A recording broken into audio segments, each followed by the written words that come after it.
ఈరోజు వీడియోలోకొచ్చి అబా power steel and limited SME IPO అనమాట. కంపెనీ రివ్యూ చూద్దాం. అలాగే లేటెస్ట్ గ్రే మార్కెట్ ప్రీమియం ఎంత ఉందో చూద్దాం. అలాగే అప్లై చేయాలా లేదా అని దాని గురించి చూద్దాం అనమాట. ముందుగా చూసుకుంటే ఈ కంపెనీ వచ్చి 2004లో స్టార్ట్ అయింది. అబా పవర్ స్టీల్ లిమిటెడ్ అని చెప్పి. ఈ ఇందులో బిజినెస్ వచ్చి casting and manufacturing of iron steel ప్రొడక్ట్స్ని తయారు చేస్తూ ఉంటుంది అనమాట. ఇందులో వెరైటీ ఆఫ్ ప్రొడక్ట్స్ని తయారు చేస్తూ ఉంటుంది. Mild steel, manganese steel, stainless steel, లో అండ్ హై అలాయ్ కాస్టింగ్స్ ఇవన్నీ తయారు చేస్తూ ఉంటుంది అనమాట. ఇందులో 2 సెగ్మెంట్స్ ఉంటాయి. ఫౌండ్రీస్, ఎస్జీ ఐరన్ ఫౌండ్రీ అని, స్టీల్ ఫౌండ్రీ అని మ్యానుఫ్యాక్చరింగ్ ఫెసిలిటీస్ ఉన్నాయి బిలాస్పూర్, ఛత్తీస్గఢ్లో. అలాగే ఈ కంపెనీ యొక్క క్లయింట్స్ చూసుకుంటే మనం టాటా స్టీల్ అని, జిందాల్ స్టీల్ అని, అల్ట్రాటెక్ సిమెంట్ అని, బిహెచ్ఎల్ అని, ఇండియన్ రైల్వే, ఇలాంటి కంపెనీస్ అన్నీ ఉన్నాయన్నమాట. ఈ కంపెనీ యొక్క రెవెన్యూ వైజ్ కంపారిజన్ చూసుకుంటే 70% రెవెన్యూ మనకి రైల్వేస్ ద్వారా వస్తుంది, 11% స్టీల్ ద్వారా వస్తుంది, 2.12% సిమెంట్ ద్వారా, అలాగే 5% పవర్ ద్వారా వస్తుంది అనమాట. మిగిలిన పర్సెంట్ మనకి వేరే ఐటమ్స్ ద్వారా కన్జప్షన్ నుంచి వస్తుంది అనమాట. అలాగే కంపెనీ యొక్క ఫైనాన్షియల్స్ చూసుకుంటే, అసెట్స్ చూసుకుంటే 22లో 35 crores ఉంటే 23లో 44 crores ఉందన్నమాట. అలాగే 24లో 47 crores ఉంది. అలాగే 15 అక్టోబర్లో చూసుకుంటే 51 crores ఉందన్నమాట. అసెట్స్ రెవెన్యూ చూసుకుంటే 55 ఉన్నట్టు ఆల్మోస్ట్. 22లో 23లో 55.11, అలాగే 24లో చూసుకుంటే 51.83, రెవెన్యూ కొంచెం తగ్గింది. అలాగే అక్టోబర్లో చూసుకుంటే 37.55 అనమాట. ఆల్మోస్ట్ 38 దగ్గరలో ఉన్నట్టు. అలాగే ప్రాఫిట్ ఆఫ్టర్ ట్యాక్స్ చూసుకుంటే నెగిటివ్లో ఉందన్నమాట. 71 lakhs నెగిటివ్లో ఉంది 22లో. 23కి వచ్చేటప్పటికి 1 crore 40 lakhs ఉంది. 24లో ప్రాఫిట్ ఆఫ్టర్ ట్యాక్స్ చూసుకుంటే 3.78 crores అనమాట. అలాగే 15 అక్టోబర్లో చూసుకుంటే 3.62 crores ఉందన్నమాట ప్రాఫిట్ ఆఫ్టర్ ట్యాక్స్.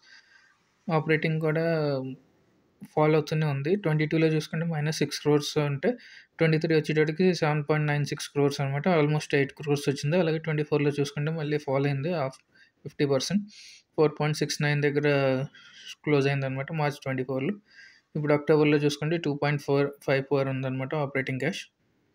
అలాగే బోరింగ్స్ చూసుకుంటే 17 crores అంటే 22లో, 23కి వచ్చేటప్పటికి 24 crores ఉంది. అలాగే 24లో మళ్ళీ 23.74 lakhs వచ్చిందనమాట. కొంచెం తగ్గింది. అలాగే ఇప్పుడు 15 అక్టోబర్కి 21 crores 78 lakhs ఉందన్నమాట అప్పు. కొంచెం అప్పు కూడా తగ్గిందనమాట. అలాగే ఎబిటా చూసుకుంటే స్టడీగా మనకి 15.73% ఉంది. ప్యాట్ మార్జిన్ కూడా చూసుకుంటే మనకి 7.31% ఉందన్నమాట. సో మార్కెట్ క్యాప్ చూసుకుంటే ఓవరాల్గా ఈ ఐపీఓకి 139 crores వాల్యుయేషన్ అడుగుతున్నారు అనమాట ఈ కంపెనీ. అలాగే కీ పెర్ఫార్మెన్స్ ఇండికేటర్స్ చూసుకుంటే ఆర్ఓఈ చూసుకుంటే 24.17%, ఆర్ఓసీ చూసుకుంటే 23.64%, డెప్ట్ ఈక్విటీ చూసుకుంటే 1.35% ఉందన్నమాట. కొంచెం ఎక్కువగానే ఉంది. ఆల్మోస్ట్ 1.35 అంటే ఎక్కువే అనమాట. బిలో 1 ఉంటే కొంచెం మంచిగా కన్సిడర్ చేసుకోవచ్చు. అలాగే ప్రైస్ టు బుక్ వాల్యూ కూడా 6.18 ఉంది కాబట్టి కొంచెం వాల్యుయేషన్స్ కూడా హైగానే ఉన్నాయి. ప్యాట్ మార్జిన్ కూడా చూసుకుంటే 7.31 ఉందన్నమాట. అలాగే ఈ కంపెనీ ఐపీఓని తీసుకురావడానికి గల కారణం ఏంటంటే ఎక్స్‌పెండిచర్‌ని చేయడానికి అనమాట. క్యాపిటల్ ఎక్స్‌పెండిచర్‌ని. అలాగే మ్యానుఫ్యాక్చరింగ్ ప్లాంట్ బిలాస్పూర్, ఛత్తీస్గఢ్‌లో ఉంది. దాంట్లో ప్రొడక్షన్ కొంచెం ఇంక్రీజ్ చేయడానికి, అలాగే capital requirement for working capital requirement అనమాట కంపెనీకి యూజ్ చేసుకోవడానికి ప్రొడక్షన్‌కి ఆటిలికిని. అలాగే జనరల్ కార్పొరేట్ పర్పస్ గురించి ఈ ఐపీఓని తీసుకొస్తున్నారు. అలాగే ఈ ఐపీఓ యొక్క టైమ్ లైన్ చూసుకుంటే ఓపెన్ డేట్ చూసుకుంటే 27 నవంబర్, క్లోజ్ డేట్ చూసుకుంటే 29 నవంబర్, అలాట్మెంట్ డేట్ చూసుకుంటే 2 డిసెంబర్ అనమాట.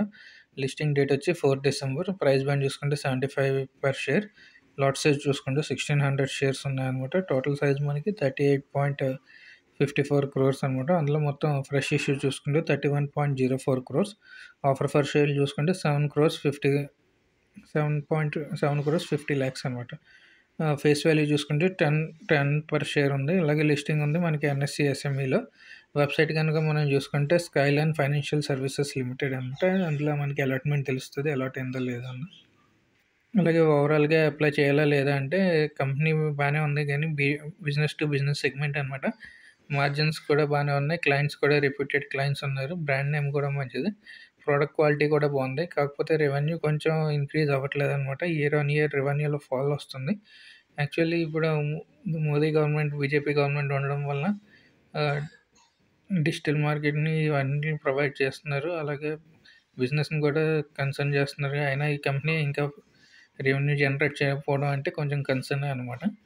సో, మేబీ మనం అప్లై చేయాలా లేదా అనుకుంటే, ప్రస్తుతానికైతే గ్రే మార్కెట్ ప్రీమియంలో డిమాండ్ అది ఏం లేదు కాబట్టి, డిమాండ్ ఉంటే ఒకవేళ డే 1, డే 2లో సబ్స్క్రిప్షన్ ఏమైనా పెరిగినా, డిమాండ్ ఉన్నా దాన్ని బట్టి మనం అప్లై చేసుకుంటే బెస్ట్. లేదంటే మినిమమ్ 30-35% గ్రే మార్కెట్ ప్రీమియం ఉంటేనే మనం అప్లై చేసుకుంటే మనకి లిస్టింగ్ గెయిన్స్‌లో ఎంతో కొంతన్నా మనకి లిస్టింగ్ గెయిన్ వచ్చే ఛాన్సెస్ ఉంటాయి.